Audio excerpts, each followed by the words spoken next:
Doctor Mohammad Yunus, ওনার ঈমান আছে না আছে প্রশ্ন আমি বাদ, কিন্তু লোকটা সৎ এবং নির্ভীক। দেখেছেন কাউকে পরোয়া করে? ভারতের মতো এত বড় রাষ্ট্রকে এমন এমন জায়গায় কুলুপ এঁটে দিয়েছে। খালি একবার বলেছিল 7 সিস্টার থাকবে না, থেমে গিয়েছে। ওই বিষয় কিন্তু আর ষড়যন্ত্র হয়নি। অন্য লাইনে গিয়েছে। কি গিয়েছিল 3-4 দিন আগে আপনারা জানেন, কিছুদিন আগে ঠিক এই দেশকে আবার অস্থিতিশীল করার জন্যে উনি একেবারে সরাসরি চলে গেছে দাদা মোদি ট্রাম্পের কাছে। ওলট পালট কিন্তু মিথ্যা চিত্তা বলে বোঝাবে যে বাংলাদেশে জঙ্গি বেড়ে যাচ্ছে, অথচ এই দেশে যে জঙ্গি নেই তার প্রমাণ আজ 7 মাস। এই 7 মাসে কোনো জঙ্গি ধরা পড়েছে? কোনো জঙ্গির নাটক পড়বে কি করে? কারণ যে নাটক লিখতো সে তো পালিয়েছে, যাদেরকে দিয়ে এগুলো করাইতো তারাও পালিয়েছে। এই কাউন্টার টেররিজমের আসাদুজ্জামান, মনিরুল, এগুলো সব নাটক করতো, নাটক লিখে দেখতো ওনাদের মা। যেহেতু 7 মাস আর নাটক কেউ লেখেও না, নাটকের মঞ্চায়ন হয় না, এই জন্য দেশে জঙ্গি আর নেই। কে বলেছে দেশে জঙ্গি আছে? আন্দাজে এরকম একটা ভালো মানুষকে বাড়ি থেকে তুলে নিয়ে যাবে, ওই মাটির নিচে 2 মাস 5 মাস রেখে দেবে।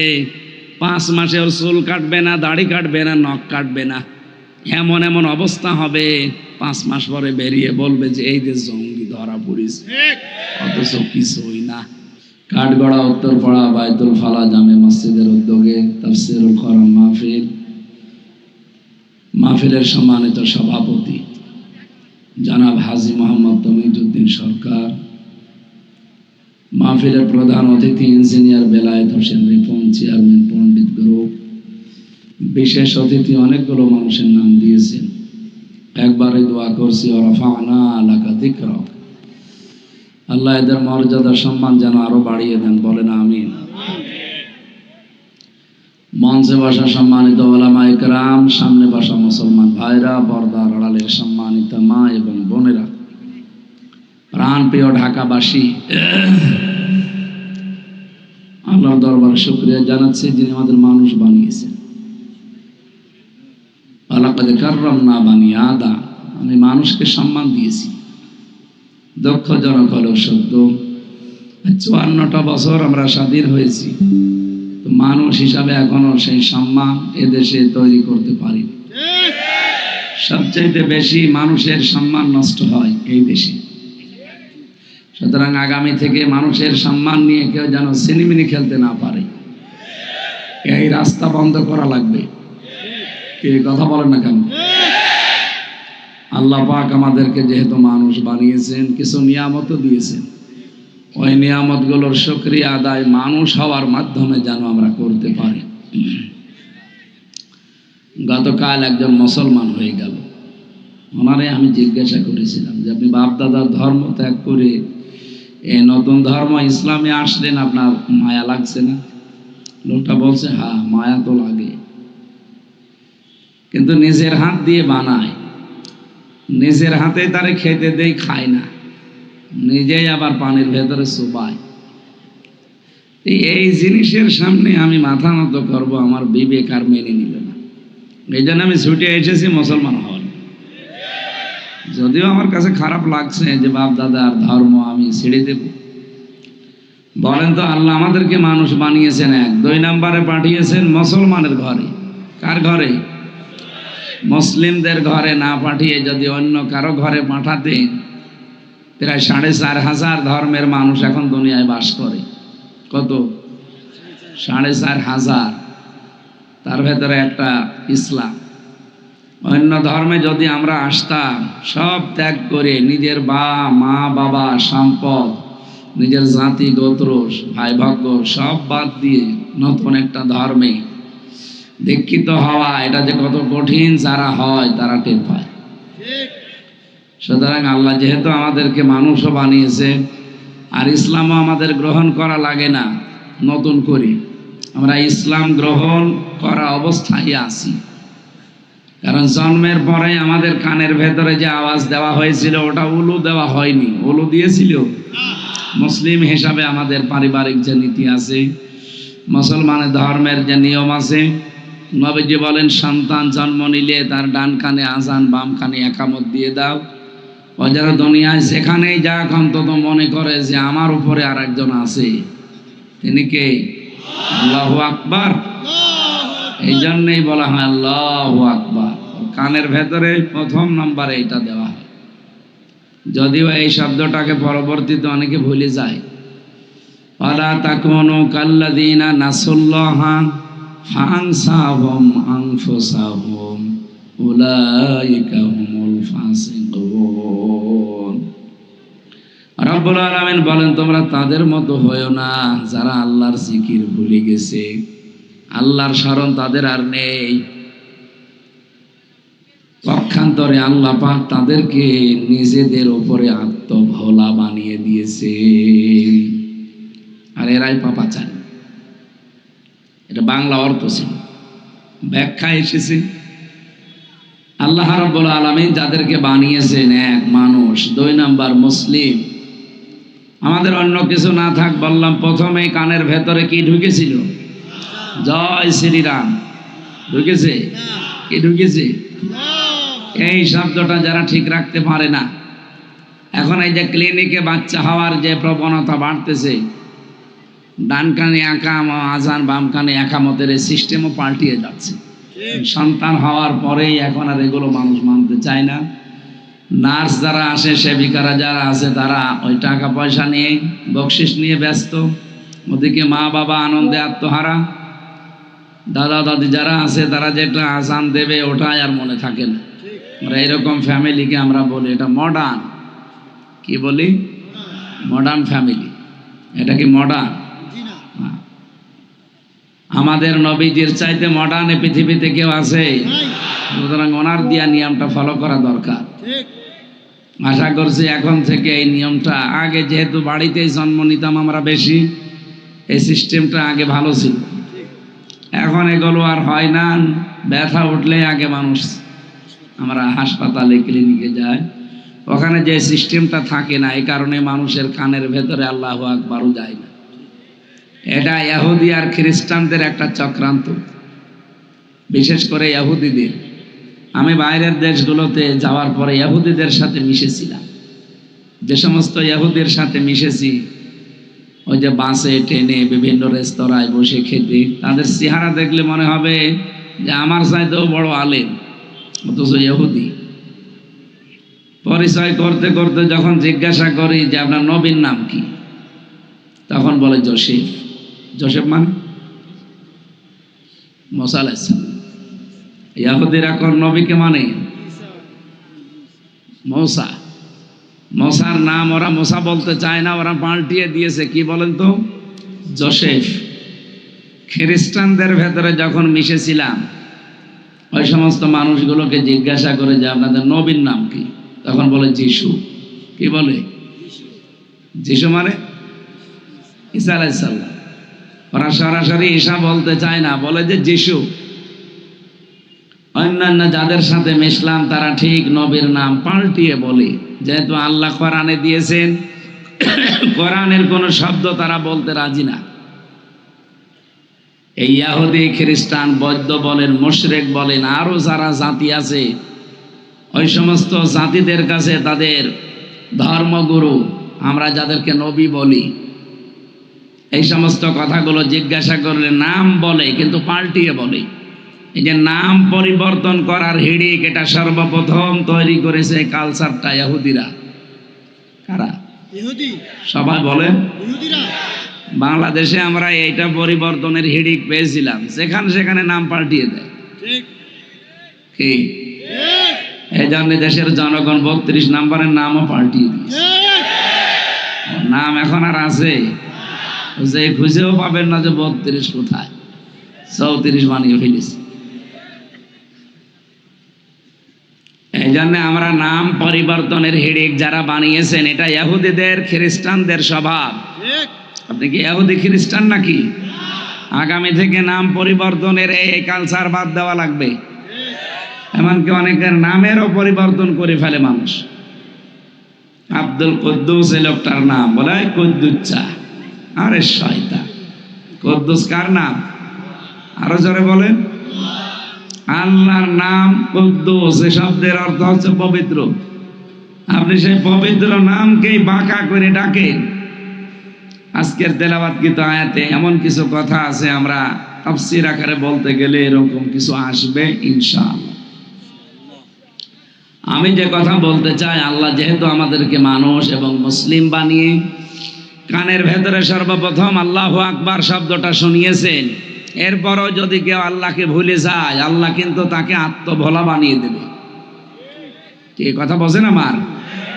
লা ইয়াস্তাওয়ি আসহাবুন নারি ওয়া আসহাবুল জান্নাহ, আসহাবুল জান্নাতি হুমুল ফাইজুন। আল্লাহ পাক বলেন, যারা জান্নাতে যাবে, যারা জাহান্নামে যাবে, কখনো তারা এক না। হে নবী, যারা জান্নাত পাবে আমি আল্লাহ বলছি এরাই শুধু সফল কাম। বলেন সুবহানাল্লাহ। এজন্য আবার শুকরিয়া আদায় করছি যে মালিক আমাদেরকে মানুষ এবং মুসলমানের ঘরে পাঠিয়েছেন। বলেন আলহামদুলিল্লাহ। সামনে একটা রহমত, বরকত, মাগফিরাতের বিশাল দামি মাস অপেক্ষা করছে ছায়া ফেলার জন্য। কি বলেন তো? রমজান। রমজান আসছে, চলে যাচ্ছে। এই যে পুলিশের বয়স হয়তো 40 বছর হবে, এই 40 বছর বয়সে যদি 15 বছর থেকে রোজা রাখা আরম্ভ করে, 25 বছর অলরেডি রোজা রেখে ফেলেছে। কথা বলেন না কেন? রমজান আসে একটা বিশাল বার্তা নিয়ে। রমজান মানেই পুড়িয়ে ফেলা। রমজান মানে কি? রমজান মানে শেষ করে দেওয়া, জ্বালিয়ে দেওয়া। উনি সেই 15 বছর থেকে আজ 40 বছর, 25 বছর একাধারে রোজা রাখে। কোনোদিন রোজা বাদ দিয়েছে বলে আমার মনে হয় না। দিয়েছেন? না, দেয়নি। রমজান এসেছে যেহেতু জ্বালিয়ে দেওয়ার জন্যে, পুড়িয়ে দেওয়ার জন্যে। ওনারও কয়েকটা বাচ্চা আছে, আমারও কয়েকটা বাচ্চা আছে। এই বাচ্চাগুলো ডাক্তারের কাছে নিয়ে গেলে ডাক্তার আগেই ওজন দেয়। কথা বুঝতেছেন? ওজন দিয়ে দেখে যে 2 বছর বয়স, ওজন 10 কেজি। এখন 3 বছর বয়সে ফের নিয়ে গেলাম ডাক্তারের কাছে, উনি ওজন দিয়ে দেখে 10 কেজি। 4 বছর বয়সে নিয়ে গেছি, ওজন দিয়ে দেখে 10 কেজি। বলেন তো এই বাচ্চাটা সুস্থ না অসুস্থ? জয়ের পুলিশ সাহেব সেই 15 বছর থেকে রোজা আরম্ভ করেছে। রোজা যে শিক্ষাগুলো দিতে চেয়েছে, 25 বছর একাধারে রোজা রাখার পরে কোনো পরিবর্তন নেই। ওই যা ছিল 15 বছর বয়সে, এই 40 বছরে তাই আছে। উনি সুস্থ না অসুস্থ? বলেন বলেন। এই অসুস্থকে সুস্থ করার জন্য আল্লাহ ঔষধ দিয়েছেন। রব্বুল আলামিন বলেন, শাহরু রমাদান আল্লাযী উনজিলা ফীহিল কুরআন হুদাল লিন-নাসি ওয়া বায়্যিনাতিম মিনাল হুদা ওয়াল ফুরকান। আল্লাহ বলেন, এই সেই মাস রমজান, যে মাসে আমি কোরআন নাযিল করেছি। এদিকে তাকান, কথা বন্ধ করেন। একটা জিনিসের দাম বাড়ে আর একটা জিনিসের কারণে। স্ত্রীর দাম যদি দুনিয়ায় কেউ বাড়াতে চায়, তাহলে তার স্বামীর দাম বাড়াতে হবে। স্বামী ছাড়া স্ত্রীর দাম বাড়ে না। কি বুঝলেন আপনি? আন্দাজে ঠিক বললেন। বাংলাদেশে বহু স্বামী আছে, স্ত্রীরা গুরুত্বই দেয় না, অথচ স্ত্রীর দাম কি? তার 1 নম্বরে হাসিনা। কি দামি মহিলা না? স্বামীর গুরুত্ব দিয়েছে জীবনে। ছেলে মেয়েগুলো মনে হয় কোনো কায়দায় হয়ে পড়েছে। কি কথা বলেন না কেন? আমি যেটা এখান থেকে বলতে চাই, গত 3 দিন আগে আন্তর্জাতিক একটা রিপোর্ট বেরিয়েছে। তামাম পৃথিবীর 257টা রাষ্ট্র, এর ভেতরে 10 জন মালিশের তালিকা দিয়েছে তামাম দুনিয়ার। যে এই 10 জন তামাম দুনিয়ার সবচাইতে নিকৃষ্ট মানুষ, তার 1 নম্বরে হাসিনা, 2 নম্বরে বাশার আল আসাদ, 3 নম্বরে নেতানিয়াহু। আমি তো এটা বানালাম না, এই রিপোর্ট যারা বানিয়েছে তারা খ্রিস্টান। তামাম দুনিয়া তারা গবেষণা করছে যে নিকৃষ্ট মানুষ, মানুষ তাকে দেখতে পারে না, ঘৃণা করে। জীবিত মানুষদের তালিকা এরকম কারা কারা আছে দেখি, যে প্রথম নামটাই পেলাম আমাদের আল্লাহর ওলির নাম। আমি যে কথা বলতে চাই, উনি নিজেকে দামি মনে করছেন, অথচ দাম বাড়বে একজন স্ত্রীর কার কারণে? এটা কেন বলছি জানেন? এই কোরআনে কারিমে আমার আল্লাহ যত মহিলার নাম দিয়েছেন, একটা মহিলারও স্বামী আপনি পাবেন না। কিন্তু যে মহিলার নাম দেয়নি আল্লাহ পাক, ওই মহিলার দেখবেন স্বামী দুনিয়াতে দিয়েছেন। মরিয়ম আলাইহিস সালামের নাম কোরআনে নেই, বলেন বলেন, কিন্তু তার স্বামী আছে নেই। স্বামী এত দামি সম্পদ, স্বামী আছে জন্য আল্লাহর নাম কোরআনে দেয়নি। যেমন ফেরাউনের স্ত্রী আসিয়া, কোরআনে যেখানে আল্লাহ আসিয়া সম্পর্কে আয়াত দিয়েছেন সেখানে আসিয়া এই শব্দ দেননি। শব্দটা আলিফ দিয়ে, আসিয়া মানে বাধ্যগত, আর আসিয়া আইন সোয়া দিয়া আসিয়া মানে অবাধ্য। হামজার আইন পার্থক্য এতটুকু। ফেরাউনের স্ত্রীর নাম আসিয়া না আসিয়া, কি বললাম? আলিফ সিনিয়া, বাধ্যগত। হযরতে আসিয়ার নাম কোরআনে আপনি পাবেন না। ইদ ক্বালাত রাব্বি বিনিলি ইনদাকা বাইতান ফিল জান্নাতি ওয়া নাজ্জিনি মিন ফিরআউনা ওয়া আমালিহি ওয়া নাজ্জিনি মিনাল কওমিজ যালিমিন। সূরা তাহরিমের 12 নম্বর আয়াতের ভেতরে আল্লাহ জানিয়েছেন, এই যে আসিয়া এর নাম কোরআনে দেয়নি আল্লাহ, ফেরাউনের স্ত্রী দিয়েছেন ইমরাআতা ফিরাউন, ফিরাউনের স্ত্রী। এই এদিকে তাকান, আল্লাহ কি আসিয়ার নাম জানতেন না? বলেন বলেন। মরিয়মের নাম জানতেন না? জানতেন, কোরআনে দিলেন। কোরআনে মরিয়মের কতবার নাম আল্লাহ নিয়েছেন, অথচ আসিয়ার নাম একবারও নিলেন না। মুফাসসির যারা, তারা তাফসীর করতে গিয়ে লিখেছেন, আসিয়া যত ভালো মানুষ হোক তার স্বামী ছিল কি? মারিয়াম ভালো মানুষ কিন্তু তার স্বামী নেই। স্বামী না থাকলে একটা মানুষ যে কত অসহায় থাকে, এই সমাজে যারা বিধবা মহিলা তারা জানে। আমি নিচে নামলাম না তাই। স্বামী থাকার পরেও অনেককে দেখা যায় লাঞ্ছিত, নিগৃহীত, অপমানিত, অপদস্থ, ধর্ষিতা হওয়া লাগে। র্যাবের এই কর্মকর্তা আপেল, কি নাম? আলেফ, আমি আপেল বলে ফেললাম। এই শয়তান স্বামী বাঁধা অবস্থায় স্ত্রীকে রোজা ভাঙ্গিয়ে ধর্ষণ করেছে। এটা এখন প্রমাণ পাওয়া যাচ্ছে। আমরা চাই এর দৃষ্টান্তমূলক শাস্তি হোক। আগামীতে যারা অন্তত প্রশাসনে আছে এরা যেন সংশোধন হয়। এখনো পর্যন্ত কিন্তু থামেনি, যেহেতু জালেমদের 100 জনের 90 জন এখনো চেয়ারে বসে আছে। যারা গত টার্মে ছিল তারা এখনো আছে, মাত্র 10 জন পাল্টিয়েছে।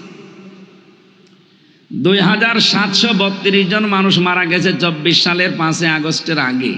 কত বললাম? 2732 জন। এক একটা লোক মারার জন্য ছাত্রছাত্রীকে যদি একজন পুলিশও দায়ী থাকে, 2732টা পুলিশ অন্তত গ্রেপ্তার হওয়ার দরকার ছিল। কয়টা হয়েছে? না হয়েছে ওই একজন। এই যে এটা তো হয়নি, এটা পুলিশ কিন্তু ওই পুলিশ না। ওই যে কয়েকদিন আগে এক পুলিশ দেখলেন না, শুধু মানে মাটিতে বাড়ি মারে, ওই রকম পুলিশ। ও ভয় দেখানোর জন্য দরকার হয় কারেন্টের খাম্বায় বাড়ি দেবে। হ্যাঁ, ওই রকম পুলিশ দরকার। কিন্তু এই আলেফের মতো যত মানুষ এই দেশে, আমি নিজে তো দেখেছি তাদের চরিত্রগুলো, এরা যে কত নিচে নামতে পারে।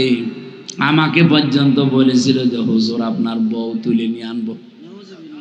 আমি রিমান্ডে থাকাকালীন শুনেছিলাম বহু এরকম নিকৃষ্ট চরিত্রে আলেফের মতো অফিসাররা অনেকের স্ত্রী তুলে নিয়ে এসে তারা ধর্ষণ পর্যন্ত করেছে। এগুলো আগে নোবেল নাটক, সিনেমা, থিয়েটার, উপন্যাসে পড়তেন নাকি? এগুলো সিনেমা, থিয়েটার, উপন্যাসে দেখতেন, কিন্তু এটা বাস্তবে 15.5 বছরে অনেকের হয়েছে, হয়তো লজ্জায় তারা বলতে পারে না। যেটার একটা প্রমাণ দেখতে পাচ্ছেন আলেফের। কত বড় নিকৃষ্ট মানুষ হলে রমজান মাসে রোজা একটা মহিলাকে নষ্ট করে দিয়ে ধর্ষণ করতে পারে। যে স্যার আমি রোজা আছি, বলে রোজা ভেঙে ফেল, পরে করবি। স্বামী থাকার পরেও যদি তার অবস্থা এই হয়, এই সমাজে এই দেশে যাদের স্বামী নেই তারা কত অসহায় তারা নিজেরা জানে। রাস্তায় বের হলে কত রকমের টিজ করে মানুষ, কত রকমের আজে বাজে মন্তব্য নিক্ষেপ করে। কথা বলেন ঠিক? এই জন্য স্ত্রীর দাম বাড়ে কার কারণে? আরো জোরে বলেন। কোরআনে কারীম রমজান মাসে আল্লাহ নাজিল করেছেন, এই কারণে রমজানের দাম বেড়ে গেছে। বাকি 11 মাসের মতো রমজানও একটা মাস, এ মাসের দাম অত ছিল না। কোরআন নাজিল হওয়ার আগেও কিন্তু রমজান দুনিয়ায়, এই জবাব দিলেন না নাকি? কোরআন নাজিলের পরে রমজান মাস নাজিল হয়েছে? রব্বুল আলামিন বলেন, এই যে রমজান মাস আসার আগেও যে, কোরআন নাজিল হওয়ার আগেও যে রমজান ছিল, এ কথা কি আপনি কি বিশ্বাস করেন? তো আমি মনে হয় কথা বোঝাতে পারলাম না। এইদিকে তাকান। কোরআন নাজিল হওয়ার কারণে যেহেতু রমজানের দাম বেড়ে গেছে, কোরআন নাজিল হওয়ার আগে রমজান মাস দুনিয়ায় ছিল, তখন এত দাম ছিল? বলেন ছিল যে, তার প্রমাণ কি? কোরআনে কারিমে সূরা তাওবা, ইন্না ইদ্দাতাশ শুহুরি ইনদাল্লাহি 12 শাহরান ফি কিতাবিল্লাহ।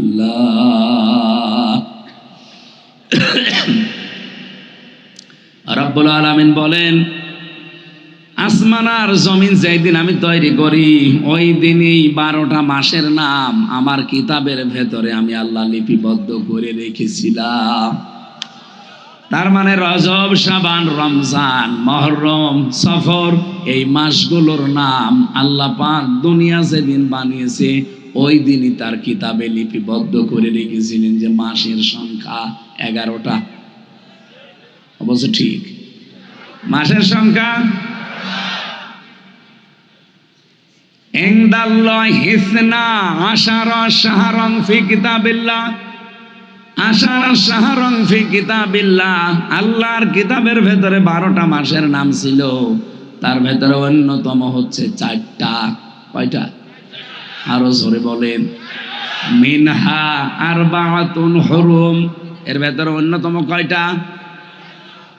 রব্বুল আলামিন বলেন, ফালা তুকাতিলুহুম, ওই জামানায় এই 4টা মাসে যদিও কাফের মুশরিক তারা, এই মানুষগুলো যদিও বেঈমান, ঈমান নেই, এই কাফেরেরা এই 4টা মাসকে কিন্তু সম্মান দিয়ে চলতো। মুহররম, এরপরে রজব, শাবান আর রমজান। যদিও কেউ কেউ অন্য আর একটা মাসের নাম দিয়েছেন, এটা শাওয়ালের নাম দিয়েছেন কেউ কেউ, তো অধিকাংশ মুফাসসিরিনে কেরাম রমজানের মাসের নাম দিয়েছেন। আমার শুধু বলা উদ্দেশ্য না, এখানে একটা শিক্ষা আছে। এদিকে তাকান। বলেন তো, 4 মাসে কাফেররা পর্যন্ত মারামারি, গন্ডগোল, যুদ্ধ বিগ্রহ, কারোর সাথে যদি গন্ডগোল লেগে থাকতো, এই 4 মাস আসলেই বলতো ঠিক আছে, তোর সাথে আমার মামলা চলছে, চলবে, কিন্তু এই মাসটা যাক।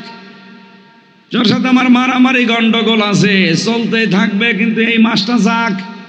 তারা কাফের হওয়ার পরও রমজানকে সম্মান দিত। অথচ বাংলাদেশে আমরা রমজান চলে আসতেছে, এখনো কোপাকুপি বন্ধ হয়নি। আজকেও কুষ্টিয়ায় 3 জনকে কুপিয়ে মেরে ফেলেছে।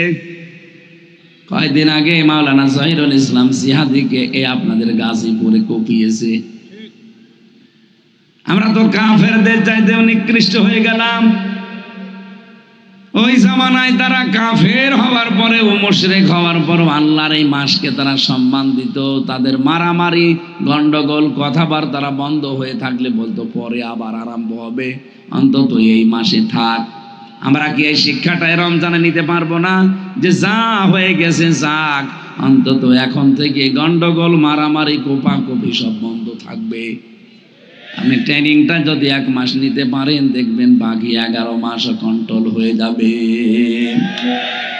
পুলিশ মাত্র 6 মাস ট্রেনিং দিয়ে যদি 50 বছর একাধারে চাকরি করলো ওই ট্রেনিং এর উপরে থাকতে পারে, আপনি 1টা মাস ট্রেনিং দেবেন, 11 মাস আপনি কাটাতে পারবেন।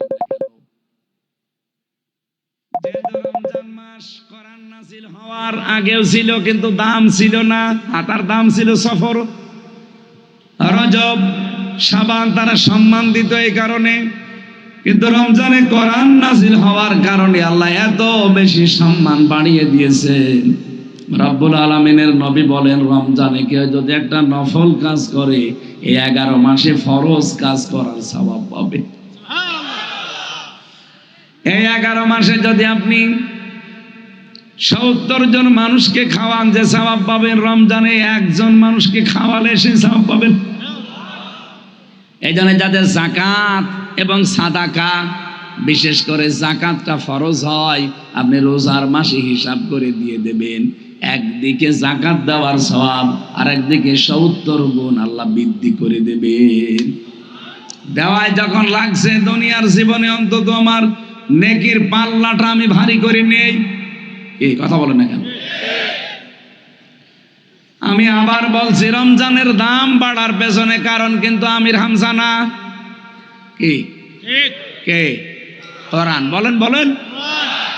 স্বামীর দাম স্ত্রীর কারণে, স্ত্রীর দাম স্বামীর কারণে। হন্না লিবাসুল লাকুম ওয়া আনতুম লিবাসুল লাহুন্না। আল্লাহ বলেন, স্বামী আর স্ত্রী 2 জনকে আমি একে অন্যের পোশাক বানিয়েছি। পোশাকের কয়েকটা কাজ আছে। 1 নাম্বার পোশাকের কাজ লজ্জা স্থান ঢেকে রাখা। এই কথা বলেন না কেন? স্বামী স্ত্রী তাদের গোপন বিষয়গুলো একে অন্যের থেকে ঢেকে রাখবে, কিন্তু আজ অনেকেই প্রকাশ করে দিচ্ছে। স্বামী স্ত্রীর কথাগুলো পর্যন্ত ইন্টারনেটে, ইউটিউবে, ফেসবুকে দিয়ে নিজেকে বাহাদুর মনে করে। একটা ইতর। আরে ভাই, আপনার স্ত্রী আপনার জন্য পোশাক, আপনি আপনার স্ত্রীর জন্য পোশাক। পোশাকের কাজ হচ্ছে ঢেকে রাখা। আপনি কোনো কিছু যদি পান, ঢেকে রাখবেন। রিমান্ডে আমারে পিটিয়েছিল এমন ভাবে, শরীরের এই পোশাক আমি খুলতে পারি না। এমন কিছু জায়গায় মোটা হয়ে আছে যেগুলো পোশাক খুললে সমস্যা, কারণ পোশাক আমার ওইগুলো ঢেকে রেখেছে। এই যে এখানে একটা আছে, এত জোরে দিয়েছিল, এখনো কমে নাই। এক জায়গায় 22টা দিয়েছিল বাড়ি, ফুলে একেবারে হাত ড্রমের মতো হয়েছে। পরবর্তীতে ঔষধ খেয়ে সেরেছে, কিন্তু এটা সারেনি। এখন পুরা শরীরে আরো জায়গা যেগুলো দেখা যায় না, এমন জায়গায় মার দিয়েছে। কারণ ওই জায়গা তো দেখানো যাবে না। ওরা বলতো এমন জায়গায় মারবি যেন মানুষকে বলতেও না পারে। এখন ওই জায়গাগুলো যেহেতু পোশাক দিয়ে ঢেকে রাখা আছে, এই জন্য কেউ টের পায় না। স্বামী স্ত্রী 2 জন পরিবারে বসবাস করবে, কন্যার ভেতরে কোনো দোষ যদি থাকে, এই পোশাকের মতো ঢেকে রাখবে, বাইরের লোক যেন টের না পায়। এরকম পরিবার বাংলাদেশে তো ভরি ভরি। জেনারেল গুলোতে আরো তো উল্টা পাল্টা। এমনকি অনেক আলেম, অনেক ইমামের পরিবারও এখন সব ওপেন হয়ে যাচ্ছে। পোশাকের 2 নাম্বার কাজ হচ্ছে, পোশাক পরলে সম্মান বেড়ে যায়। এই যে আজকে যে পোশাকটা পরে আছি, এটা বাদ দিয়ে যদি ফকিরের কোনো পোশাক পরে আমি এখানে আসতাম, হয়তো চেহারা দেখে আমার উঠতে দিত, কিন্তু চেহারা মুখ বাঁধা থাকলে আমার উঠতেও দিত না, বলতো ফকির। এটা ঢাকা আশুলিয়া না। আমি আসার সময় হেলিকপ্টার থেকে নেমে যখন গাড়ি নিয়ে আসছিলাম, ওই যে দিয়া বাড়ি, মিরপুর না ওটা, উত্তরা, ওই জায়গাটা পার হওয়ার সময় ড্রাইভার আমারে বলছে, হুজুর এই যে এই সেই জায়গা যেখানে ব্যারিস্টার আরমানকে ওরা চোখ বেঁধে ফেলে রেখেছিল। 8 বছর ওরা আয়না ঘরে রেখে এদেশটা স্বাধীন যেদিন হয়েছে ওই দিন রাতে তারা এখানে রাত 3টার দিকে ফেলে গিয়েছিল। জায়গাটা দেখলাম, অনেকক্ষণ দাঁড়িয়েছিলাম। আমি যেটা বলতে চাচ্ছি এখান থেকে, ওই অবস্থায় মানে কিন্তু ছেঁড়া গামছা দিয়ে ওনার চোখ বাঁধা ছিল, গায়ে একটা ছেঁড়া গেঞ্জি ছিল, লঙ্গি তাও তালি মারা ছেঁড়া, কারণ 8টা বছর উনি আয়না ঘরে পড়েছিল। এই অবস্থায় তারে এই মাইক্রো থেকে লাথি দিয়ে ফেলে দিয়েছিল। ওখান থেকে কষ্ট করে এক ইমাম সাহেবের কাছে গিয়ে মসজিদে যেহেতু আজান হচ্ছিল, এগুলো সব কয়েকদিন আগে উনি টক শোতে বলছিলেন, আর অজর নয় অনেক কাঁদছিলেন। আমি মাত্র 10 দিন মাটির নিচে ছিলাম, তাই আমি পাগল হয়ে গেছি, আর উনি 8 বছর ছিল। তাও তো আমি মিনিটাই ছিলাম আর উনি বিগটাই ছিল। বলছে এখানে আশপাশে কোনো জায়গায় হাসপাতাল আছে, আমার একটু নিয়ে যান। ইমাম সাহেব ওনাকে চিনতে পারে নাই, কারণ ব্যারিস্টার আরমানের 8 বছর আগের যে চেহারা ওটা রাজপুত্রের মতো, আর এখন যে চেহারা হয়েছে ফকিরের মতো। আর তারপরও ছেঁড়া গেঞ্জি, ছেঁড়া গামছা, ছেঁড়া লুঙ্গি গায়ে, শীতের সময় থর থর করে কাঁপছে। ইমাম সাহেব দয়ালু ছিল, নিয়ে গেছে পাশের এক হাসপাতালে। হাসপাতালে নিয়ে যাওয়ার পরে ওখানে যিনি দায়িত্বে আছে রিসিপশনে, চিন্তা করছে যদি পরিচয় দেই, না জানি আওয়ামী লীগের সময় এখন যদি থাকে আবার কোন পানি কোন দিকে গড়ায়। উনি তো জানে না যে দেশ স্বাধীন হয়ে গেছে। তাহলে বলেন তো কোন অবস্থায় ছিল দেশটা স্বাধীন হয়েছে, তারপরও সে জানে না। মাটির নিচে শয়তানরা এমন ভাবে সুড়ঙ্গ করে ঘর বানিয়েছে, বাংলাদেশ ধ্বংস হয়ে যেতে পারে, আপনি টেরও পাবেন না। আয়না ঘরের ভেতরে আপনারা এখন যে চেয়ার দেখতে পাচ্ছেন, ওটা কারেন্টের শর্ট দেওয়া চেয়ার, ওটা দিলে এভাবে দোলে। আর আমার যেখানে নিয়ে গিয়েছিলাম আমি দেখেছিলাম, ওখানে যদি কাউকে বসায় ওটা ঘোরে। হাতের সাথে পায়ের সাথে ক্লিপ লাগিয়ে গলার সাথে একটা বেড লাগিয়ে দেয়, চোখ কালো কাপড় দিয়ে বেঁধে দেয়। একবার শুধু সুইচ টিপ দিলে 1 মিনিটে 120 বার ঘুরবে। 1 মিনিটে যদি 120 বার হয়, সেকেন্ডে কয়বার বলেন বলেন? আপনি মনে হবে 1 মিনিট পরে 8-9টা দুনিয়া দেখতে পাচ্ছি। আসতেছ, একদিন যদি থাকতে টের পেতে। বাপের হোটেলে খাচ্ছ তো কিছু টের পাচ্ছ না। একটা মেশিন নিয়ে এসেছিল, আমার আগে যাকে নিয়ে গেল দেখলাম চিৎকার করে কাঁদতেছে। ওখানে যে অফিসার আছে জিজ্ঞাসা করলাম কি, বছর বছর নখ তোলা হচ্ছে। এই যে এরকম একটা মেশিন সাইজ করা আছে হাতের সাথে আর পায়ের সাথে, ওরা আস্তে করে বসিয়ে শুধু টিপ দেবে, একবারে নখগুলো খুলে চলে আসবে। আর জানেন নখ খুলে গেলেই কিন্তু রক্ত বের হয় ফিনকি দিয়ে। আপনি নখ খুলে দেখেন, যে ফিনকি দিয়ে রক্ত বের হবে ওর উপরে লবণ ছিটিয়ে দেয়। আমার এখন বলতে ভয় লাগে, অথচ এগুলো সব আমি ফেস করে এসেছি।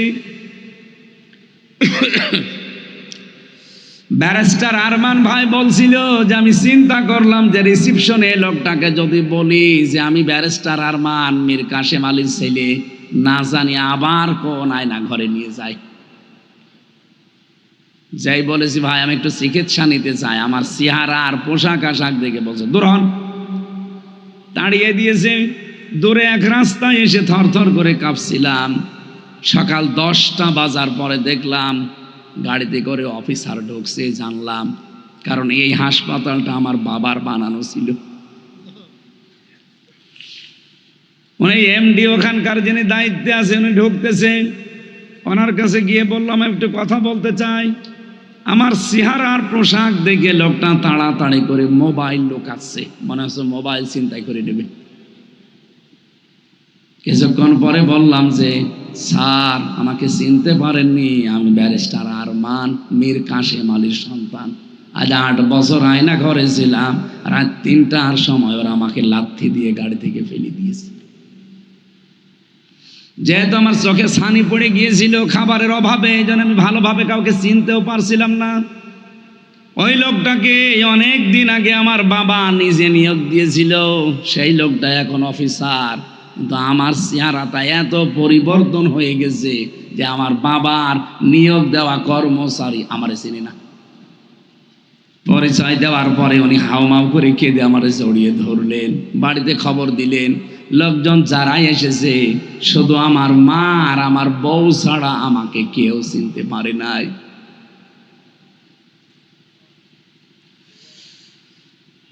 ঢাকাবাসী, কি বলতে চাই আপনি হয়তো বুঝে ফেলেছেন।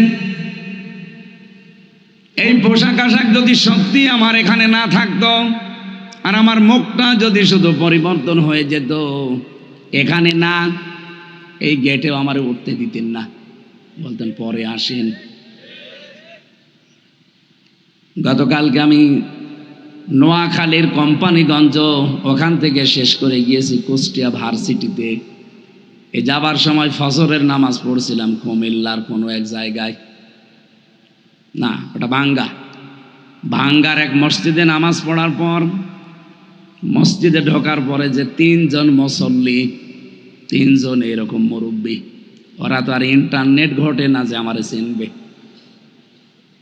দাঁড়িয়ে আছি অনেকক্ষণ, চিন্তা করছে ইমাম সাহেব আজকে আর আসে নাই। আমারে বলছে বাবাজি নামাজ পড়িয়ে দেন। কণ্ঠের যে অবস্থা, কথা তো বের হচ্ছে না, খুব কষ্ট করে 2 রাকাত নামাজ পড়ালাম। পেছন থেকে এক মুরব্বী বলছে কিসের ছাতা নামাজ পড়ালেন, শোনায় যায় না। দাঁড়ান, একটু পরে দেখে এক যুবক এসে 1 রাকাত নামাজ পেয়েছিল, পরের রাকাত শেষ করে ও তো ইন্টারনেট জগতের মানুষ, ও আধুনিক মানুষ, আমার চিনে ফেলেছে। যে বলছে দাদা চুপ করেন, চেনেন? বলছে না, আমির হামজা। তাড়াতাড়ি করে এসে হাত পা জড়িয়ে বলছে হুজুর দোয়া করেন। এতক্ষণ গরম দিচ্ছি আর এখন বলছে দোয়া করেন।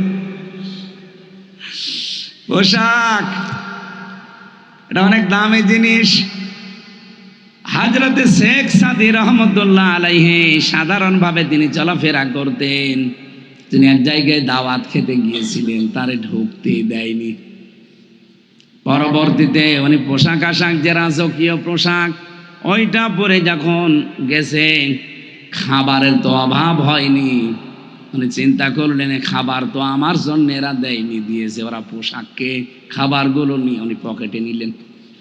লোকজন বলছে আপনি কি পাগল? বলছে পাগল আমি না, পাগল আপনারা। এর আগেও আমি এসেছিলাম, কিন্তু পোশাক আমার দামি ছিল না, এই জন্য আপনারা খাবারও আমাকে দিতে চাননি। পোশাকটা শুধু পাল্টিয়ে এসেছি রাজাদের পোশাক পরে। এখন যে আদর আপ্যায়ন দেখতে পাচ্ছি, মনে হচ্ছে আপনারা সম্মান আমাকে করেন না করেন এই পোশাককে। এই জন্য খাবার খাওয়াচ্ছি পোশাককে, খা। হন্না লিবাসুল্লাকুম ওয়া আনতুম লিবাসুল্লাহুন্না। আল্লাহ বলেন পুরুষ হচ্ছে নারীর পোশাক, স্ত্রী হচ্ছে স্বামীর পোশাক।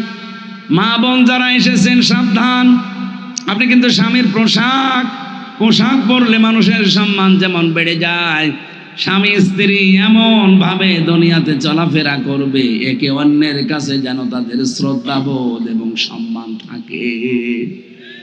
তো স্বামীর সম্মান দেওয়া দূরের কথা, কত মানুষ তুই তুকারি করে। ওই কি কথা বলে না কেন? এগুলো তো শহরে আরো বেশি। স্বামীর নাম ধরে পর্যন্ত ডাকে, সোহাগ, ও সোহাগ, মনে হচ্ছে ছোট ছেলে। না, স্বামীর নাম ধরে আপনার ডাকা যায়, হারাম না জায়েজ আছে, কিন্তু সম্মানের সাথে ডাকা লাগবে। তাকে আমার আল্লাহ আপনার অভিভাবক বানিয়েছে, আর রিজালু কাওয়ামুনা আলান নিসা।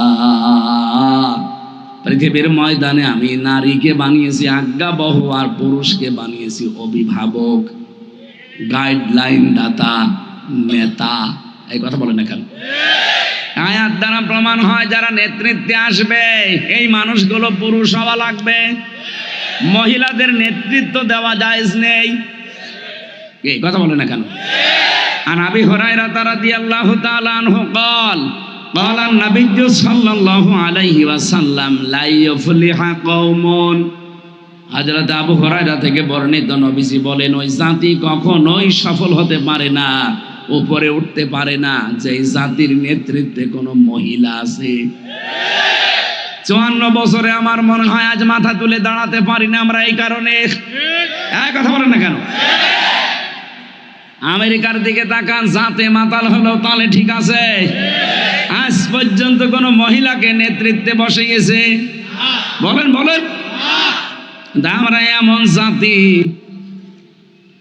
আল্লাহর কোরআনের আয়াতটা যতদিন আপনি 100 ভাগ মানতে না পারবেন, আল্লাহর কসম এই দেশ উপরে উঠবে না। সুতরাং আমরা কোরআন হাতে নিয়ে বলতে চাই, আপনাদেরকে শোনাতে চাই, আগামীতে যারা এই দেশের নেতৃত্বে আসবে পুরুষ হওয়া লাগবে, মহিলা আমরা মানি না। এটা যদি সত্যি আমরা মানতে পারি, হাসিনাও বাদ, রওশনের সাথে বাদ, বাকিটা বললাম না। আসবে যারা কি পুরুষ, বলেন বলেন, আরো জোরে বলেন। পুরুষ যদি এরশাদ চাচার মতো হয় তাও হোক, তাও তো পুরুষ। এই যে এরশাদের এলাকার লোক,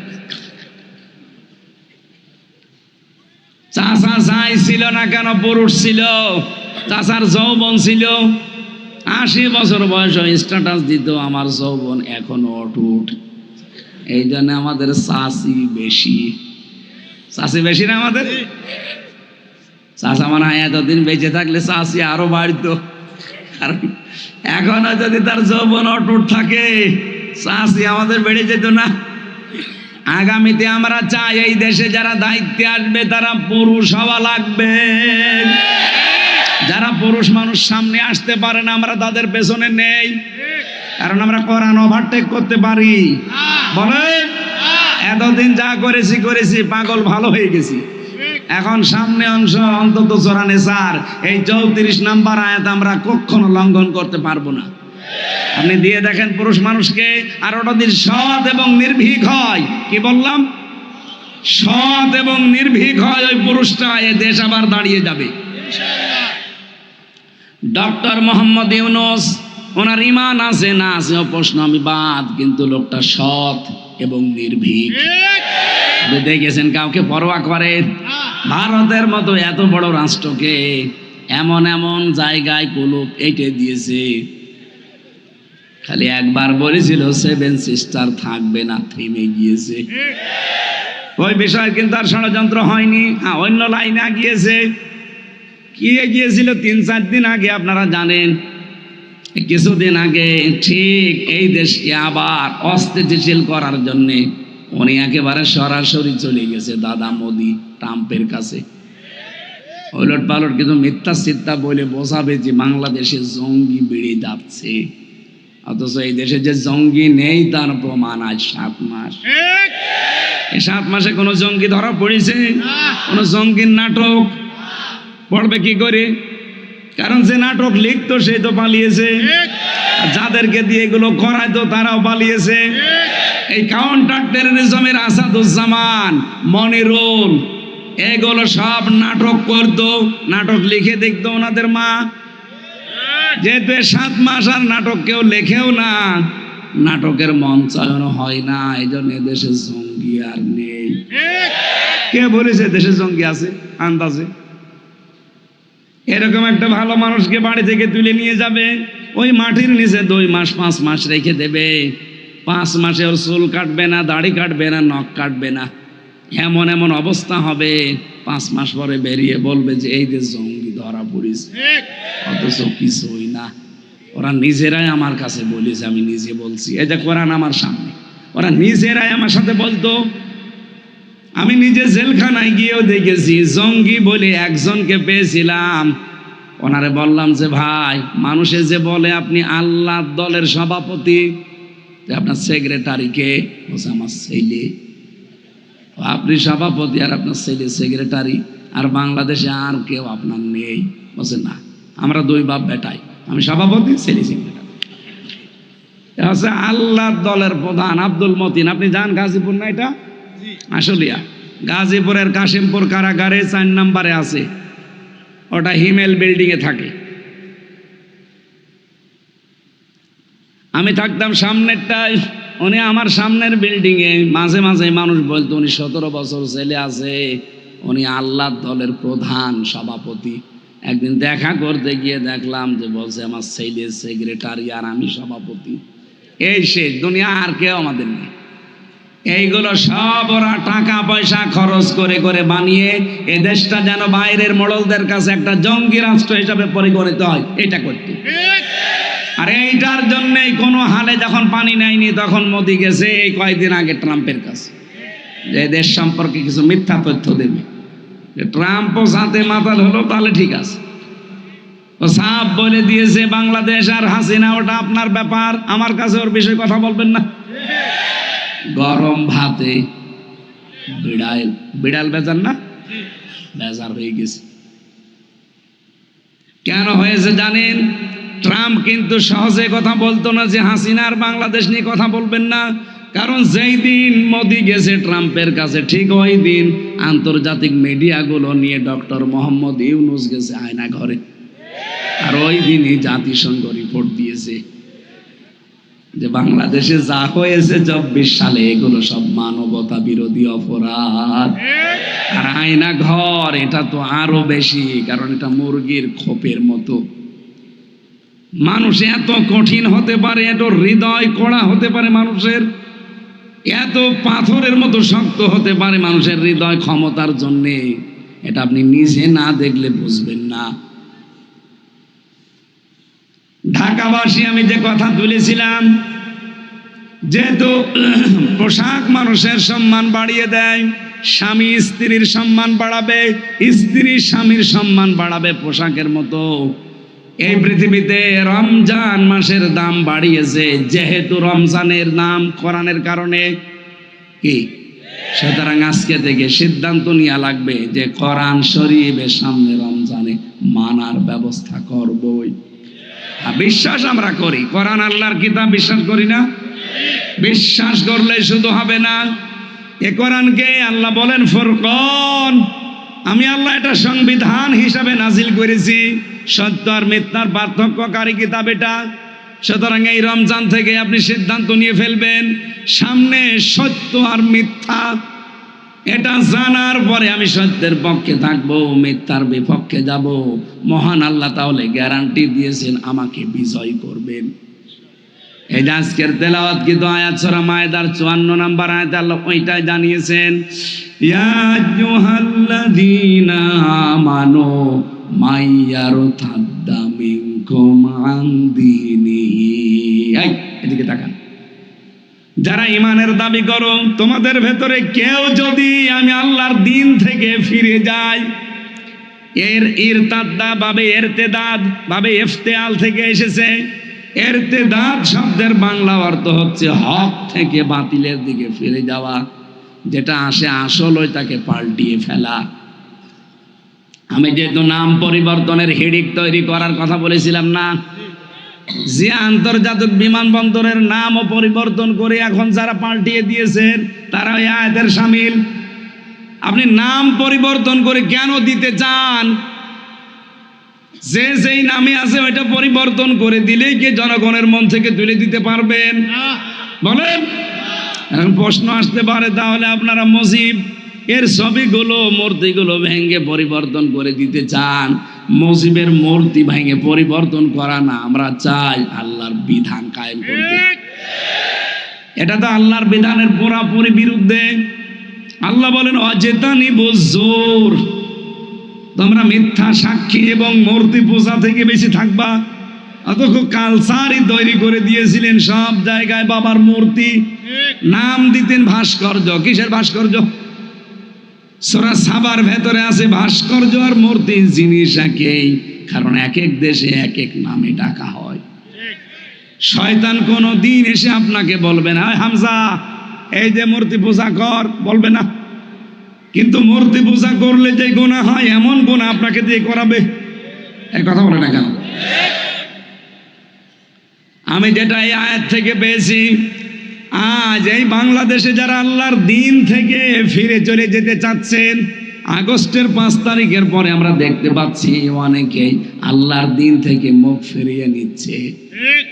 আগে কিন্তু বিভিন্ন কায়দায় আল্লাহর নাম বলতো, আল্লাহকে ডাকতো, কিন্তু এখন আস্তে আস্তে মুখ ফিরিয়ে নিচ্ছে। এখানে দুইটা কারণ হতে পারে। এক নম্বরে ও মনে করছে যে আমি যদি মুখ ফিরিয়ে নেই, আমার সাথে দেখা দেখে আমার দলের লোক মুখ ফিরিয়ে নেবে, তাহলে এই দেশে আর ইসলাম কায়েম হবে না। আরে ভাই, ইসলাম কায়েমের দায়িত্ব কি হামজার? বলেন। আর ইসলামের মালিক কি হামজা? না। এটা প্রথম অর্থ। তারা এই মনে করতে পারে যে আমরা যদি ফিরে যাই দিন থেকে, আল্লাহর বিধান থেকে মুখ ফিরিয়ে নেই, তাহলে এই দেশে আর আল্লাহর বিধান কায়েম হবে না। দুই নম্বরে এই দেশকে স্থিতিশীল থেকে অস্থিতিশীল করার জন্য দাদা বাবুদের একটা চক্রান্ত অলরেডি শুরু হয়েছে। এই জন্য রাখাল রাহাকে দিয়ে আল্লাহর নবীকে একটা গালি দিয়েছে। এটা নিয়ে যেন আমরা বিশৃঙ্খলা করি, বাংলাদেশকে যেন অশান্ত তৈরি করে ফেলি, ডক্টর ইউনূস যেন কন্ট্রোলের বাইরে চলে যায়, তখন ঠিক আপাত চট করে এসে বলবে আমি ছিলাম, আমি আছি। চক্রান্ত দুইটাই হতে পারে, একটাতেও পা দেওয়া যাবে না। হ্যাঁ, আমরা চাই প্রতিবাদ, যেভাবে প্রতিবাদ করা দরকার ওইভাবে আইন হাতে তুলে না নিয়ে, যিনি আমার রাসূলকে গালি দিয়েছে উনি মানবতার শত্রু। কারণ আমার রাসূল ছিলেন মানবতার বন্ধু। মানবতার বলেন যারা রাসূলুল্লাহকে গালি দেয়, রাসূল যা দিয়েছেন আপনি ঋণী হয়ে আছেন, তার ঋণ শোধ করার কোনো কায়দা কৌশল কোনো কাজ নেই আপনার, শুধু তাকে গালি দিয়ে ছোট করতে চান। আপনার উদ্দেশ্য শুধু ছোট করা না, এই দেশকে মুসলমানদেরকে উস্কিয়ে দিচ্ছেন যেন বিশৃঙ্খলা তৈরি হয়ে যায়। আজকে একজন ধরা পড়েছে, মোটর সাইকেলে যারা হেলমেট নিয়ে আসে না তাদেরকে ধরে কোপ দেয়। এত বড় একটা চুরি, পুলিশ ধরেছে। যারে তারে কোপ দেয় না, দেখে ওই লোকটা প্রথমে থামায়, জিজ্ঞাসা করে নাম কি, যদি মুসলমানের নাম বলে ছেড়ে দেয়, হিন্দুর নাম বললেই কোপ দেয়। এটা সূক্ষ্ম একটা ষড়যন্ত্র কিছু আবার আরম্ভ হয়েছে। হাসিনা বসে নেই, ও যাওয়ার পরে শুরু করেছে। প্রায় 27টা বিশৃঙ্খলা তৈরি করার চেষ্টা করেছিল এই 7 মাসে, একটাও ধোপে টেকে নাই, হালে পানি নেয়নি। এখন আবার এটা আরম্ভ করেছে। যারা এগুলো করছে এদের কিন্তু জাতি জেনে এবং জেনে ফেলেছে। কারো উস্কানিতে পা দেবেন না ভাই। হ্যাঁ, প্রতিবাদ জানান, যেভাবে প্রতিবাদ জানানো দরকার। আমরা সর্বোচ্চ ফাঁসি চাই তার, যারা রাসূলুল্লাহকে গালি দিলে, রাখাল রাহার, এই কথা বলেন না কেন? এবং আইনও যেন পাশ করা হয় খুব তাড়াতাড়ি। বাংলাদেশে আল্লাহ এবং রাসূল এবং আলেম ওলামাদেরকে নিয়ে যারা কটূক্তি করবে তাদের ফাঁসি দেওয়া লাগবে। তাদের ফাঁসি আপনারা চান না? বিশেষ করে রাসূলুল্লাহর ব্যাপারে কোনো ছাড় নেই। এজন্য আমরা চাই এই লোকটাকে ফাঁসি দিয়ে দৃষ্টান্ত স্থাপন করেন। মানুষের ভেতরে যে জ্বালা, এই জ্বালাটা যেন একটু মেটে, নাইতে কখন আবার কে মেরে দেবে, তখন আবার সমস্যা করবেন যে এই দেশে এই যে মাথা ছাড়া দিচ্ছে উগ্রবাদীরা। আমরা শান্ত এবং ধৈর্যের পরীক্ষা দিচ্ছি। আপনি আল্লাহর দিন থেকে ফেরানোর জন্য দেখেন আজ বাংলাদেশে কত পীর। এই সমস্ত পীরগুলো ভণ্ডের নাম নিয়ে তারা মানুষদেরকে আল্লাহর বিধান থেকে দূরে সরানোর জন্য পায়তারা করছে। কি আপনি দেখেন, সুন্নির নাম নিয়ে, কিসের সুন্নি? এরা আহলে বেদাত। ইসলামের ভেতরে নতুন নতুন বেদাত আবিষ্কার করে মানুষদেরকে আল্লাহর আসল দিন থেকে নকল দিনের দিকে নিয়ে যায়। আল্লাহ বলেন যারা দিন থেকে এভাবে চলে যায়, ফিরে যায়, কি হবে জানো? ফাসাউ ফায়াতিল্লাহ, অতি শীঘ্রই আমি আল্লাহ, অতি শীঘ্রই আমি আল্লাহ। বলেন অতি শীঘ্রই।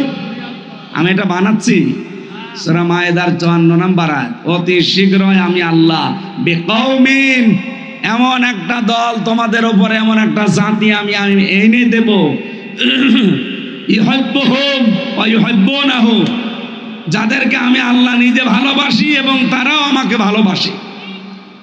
সুতরাং বাংলাদেশে যে আরম্ভ হয়েছে ধর্মীয় কায়দায় এবং রাজনৈতিক কায়দায় দিন থেকে ফিরে যাওয়ার হিড়িক তৈরি হয়েছে অনেকের।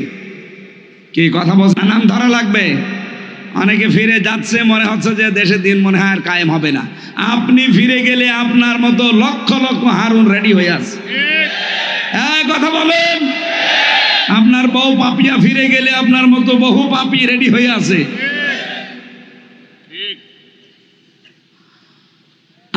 আমি হামজা যদি আল্লাহকে না ডাকি, আমার মতো আল্লাহর বান্দা হামজা এ পৃথিবীতে কোটি কোটি আছে। আল্লাহর কোনো সমস্যা নেই। কথা বলে না কেন?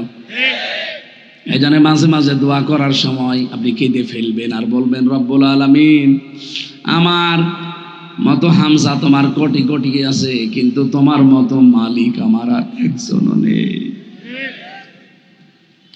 আমি সুসংবাদ জানাচ্ছি, এদের পরবর্তী শব্দগুলোর দিকে তাকিয়ে আজ যারা ধর্মীয় কায়দায়, জেনারেল কায়দায়, রাজনৈতিক কায়দায় আল্লাহর দিন থেকে মুখ ফিরিয়ে নিয়ে চলে যাচ্ছেন, মনে করছেন দেশে ইসলাম এবং ইসলামপন্থী মানুষদেরকে দুর্বল করে রাখবেন, আল্লাহর কসম পারবেন না। আল্লাহ বলেন, আমি অতি শীঘ্র এমন একটা দল তৈরি করে দেব তাদের উপরে, যেই মানুষগুলো আমাকে ভালোবাসবে, আমি আল্লাহ তাদেরকে ভালোবাসবো। সেই দলে আল্লাহ আমাদেরকে যেন শামিল করেন, বলেন আমিন। সেই দলের কিছু নিয়ম নীতি আছে, এদিকে তাকান। সেই দলের কিছু বৈশিষ্ট্য আল্লাহ বলেন, আযিল্লাতিনা আলাল মুমিনিন আইজ্জাতিনা আলাল কাফিরিন। ওই দলে যারা থাকবে তাদের প্রথম গুণ হবে তারা নিজেদের প্রতি কোমল হবে, আর কাফেরদের প্রতি হবে ভয়ঙ্কর কড়া।